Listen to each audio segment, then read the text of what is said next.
Feeling that beneath the little halo on your noble head, there lies a thought or two the devil might be interested to know. You're like the finish of a novel that I'll finally have to take to bed. You fascinate me so.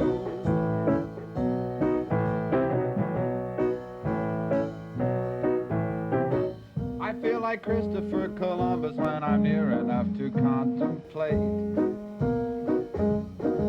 the sweet geography descending from your eyebrow to your toe. The possibilities are more than I can possibly enumerate. That's why you fascinate me so. So sermonize and preach to me. Come on and make your sanctimonious little speech to me. But underneath it all, I think that you are really just a reprobate. And you're afraid of what would happen if you ever let it show. You can scold me and berate me, but I'd love to make you hate me. You fascinate me so. So sermonize and preach to me. Come on and make your sanctimonious little speech to me. But oh my darling, you'll forgive my inability to concentrate. I think I'm dealing with a powder keg that's just about to blow. Will the end result deflate me, or will you annihilate me? You aggravate me, you irritate me, you fascinate me so.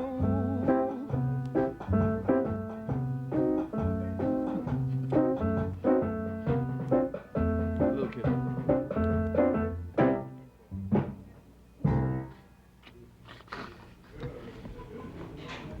Nat, Hi. what a surprise. Great, I'm very pleased you could come up this evening. Thank you. Come on in. Hello, how are you? Nat, you know Hi. Spec. How you Hey, feeling? very good. That was a swinging little song there you were playing. Thank you. Nat, this is Spec, A.C. Spectorski, our associate publisher. Grab a chair here. Good evening. Settle down a little bit. Hey, what's that, baby? And Nat, I don't know if you know Rona. This is Rona Jaffe, the author of Best of Everything. I just bought that book today. Oh? Yes. All the best of everything. Yes, I haven't gotten into it as yet, but I hope to get in. Nat, you want a drink? Yes, I wouldn't mind. Okay. Maybe a little scotch. Okay, thank you. A cigarette? I carry my own. Say, Si, I recorded a song of Si's a long time ago, a thing called I'm Gonna Laugh You Right Out of My Life. He made And, such a beautiful record of it. I didn't know this was yours. Yeah, That's why. wonderful song. Oh, yeah. Unfortunately, they sell the record. I think just he and I bought them. I bought one. You did? I bought The sale in New York was I was mine. wondering how that other one got out. That's the third copy. But you have a new one that you sent to me not so long ago. A thing called Nothing's Changed, which is a beautiful song. In fact, I was talking to Nelson Riddle the other day in Los Angeles about maybe doing that one. If you don't Well, this- object, of course. Jack, I'm flabbergasted. Gee, that'll be wonderful. Cy is turning into our favorite composer here. He also wrote the theme for Playboy's Penthouse. Oh, he did? Yeah, we recorded that last week. Well, Well, Si's this a is great, just too much for me, really.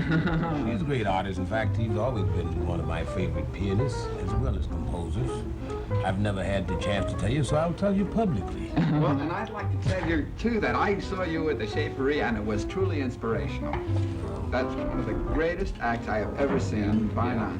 And this new thing you're doing, Mr. Cole Will Not Rock and Roll.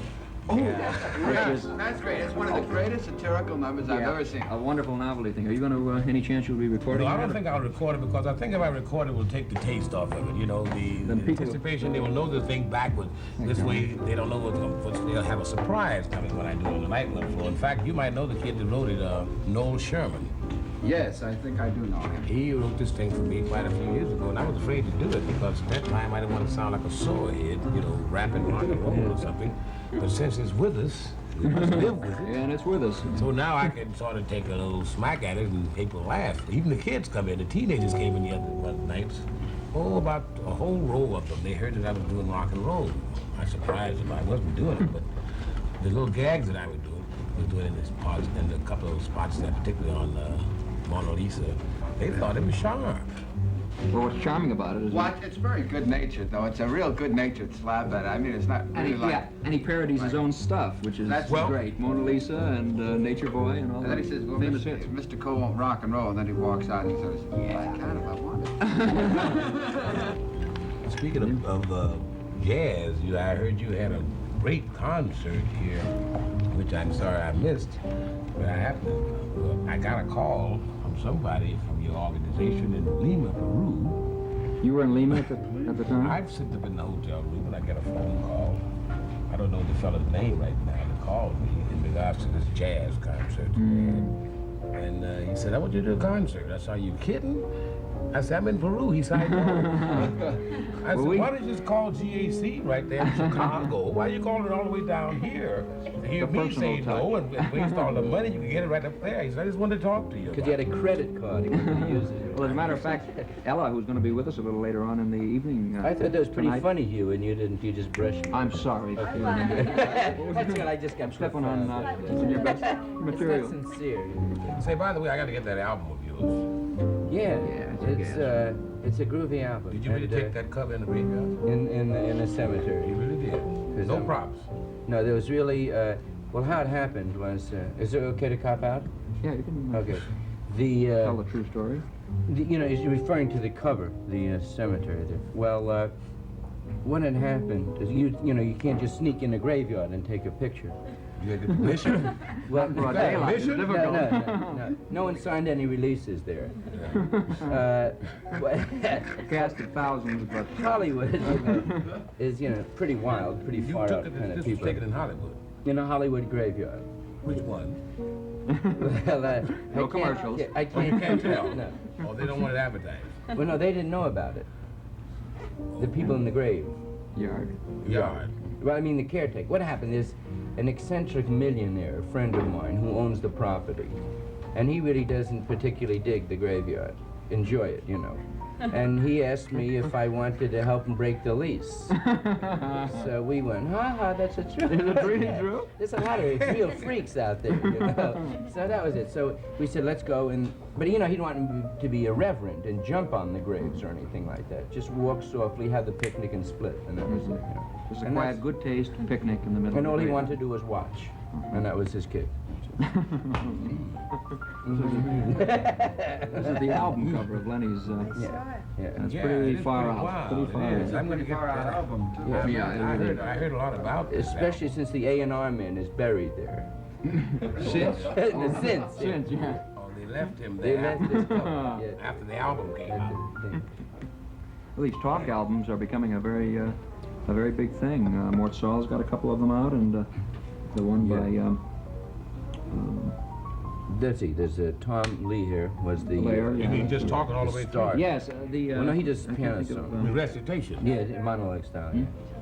Yeah, Shelley Berman. He's got the Oh, big... yes, I heard about it. He's got the really big... catching on. He's got the biggest seller. He really dwarfs any of the other talk albums. I'm getting ready to make an album, not a talk album, but I'm going to do an album pretty soon, which is a thing where I do recitations prior to the song that I'm going to sing. Franklin McCormick?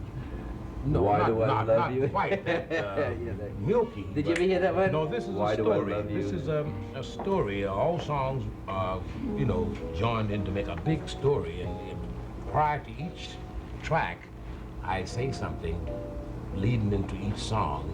Say about half a minute lyrics. No poems. It's talking just like you're telling a story. So Then it's you got more illustrate the continuity, song. And each song takes this guy through a whirlwind of mad love. And he ends up at the end still way out. You know what record that you did that sort of lent itself to that story feeling?